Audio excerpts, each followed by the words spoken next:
देश में सबसे ज्यादा बेरोजगारी है 45 सालों में। 70 करोड़ लोग बेरोजगार हैं।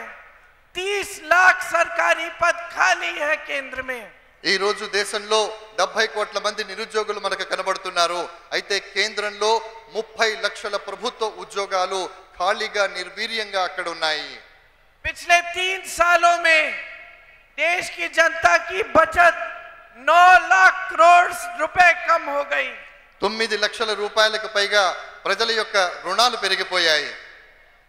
बड़े बड़े खरबपतियों की टैक्स कम हुई और इनकम टैक्स बढ़ गई. పెద్ద పెద్ద కోటీశ్వరులు ధనవంతులు ఎవరైతే ఉన్నారో వాళ్ళ యొక్క ట్యాక్సులు పూర్తిగా తొలగించబడ్డాయి లేదా తగ్గించబడ్డాయి. కానీ ఎవరైతే పేదవాళ్ళు ఉన్నారో వాళ్ళ ట్యాక్సులు పన్నులు నిరంతరం పెరుగుతూ ఉన్నాయి. इस देश के एयरपोर्ट, इस देश के बंदरगाह, इस देश का कोयला, इस देश की बिजली, बड़ी बड़ी सरकारी कंपनियों की सब्सिडी, सड़कों के ठेके सब इन बड़े बड़े खरबपतियों को दे दिए गए. స్నేహితులారా, ఈ దేశంలో ఉన్నటువంటి విమానాశ్రయాలు, నౌకాశ్రయాలు, బొగ్గు గనులు, విద్యుత్తు ఇవన్నీ కూడా పెద్ద పెద్ద కంపెనీలకు ఇవ్వటం జరుగుతోంది. పేదవాడికి ఉండేటటువంటి లావాల్సినటువంటి అన్ని ప్రయోజనాలు కూడా దీని ద్వారా తరలిపోతున్న సంగతి మనమందరం గుర్తుంచుకోవాలి. इनका टैक्स कम होता है. इनको 16 लाख करोड़ रुपए के कर्ज माफ होते हैं और आप ए टैक्स भरते हो.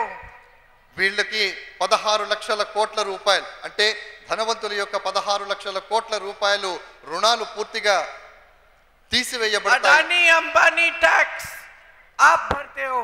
అదానీ అంబానీ యొక్క పన్నులు ట్యాక్స్ ఏదైతే ఉందో అది మీరు చెల్లిస్తూ ఉన్నారు. आपकी सारी संपत्ति 2-3 बड़े बड़े खरबपतियों को दी जा रही है आपके आंखों के सामने. మన యొక్క పూర్తి సంపద ఏదైతే ఉందో దేశంలో ఉన్నటువంటి కేవలం 2 లేదా 3 కోటీశ్వరులు ధనవంతులైనటువంటి వాళ్ళ జాబితాలోకి వెళ్ళిపోతోంది. सारे टीवी के चैनल, सारी मीडिया इन्हीं खरबपतियों ने खरीद रखी है. దేశంలో ఉన్నటువంటి పెద్ద పెద్ద మీడియా సంస్థలు, పెద్ద పెద్ద కంపెనీలు ఇవన్నీ కూడా వాళ్ళ చెప్పు చేతల్లోకి వెళ్ళిపోయాయి. आपको सच्चाई दिखाई भी नहीं देती. మీకు వాస్తవం ఏదైతే ఉందో అది తెలిసేటటువంటి అవకాశం లేకుండా పోతోంది. सिर्फ बड़े बड़े मंच, बड़े बड़े इवेंट, बहुत बड़े बड़े प्रोग्राम दिखाई जाते हैं. కేవలం మీకు పెద్ద పెద్ద ప్రాజెక్టుల ద్వారా పెద్ద పెద్ద కార్యక్రమాలు జరుగుతున్నట్టుగా పెద్ద పెద్ద కార్యక్రమాలు ఇవి మాత్రమే మీకు చూపించబడతాయి.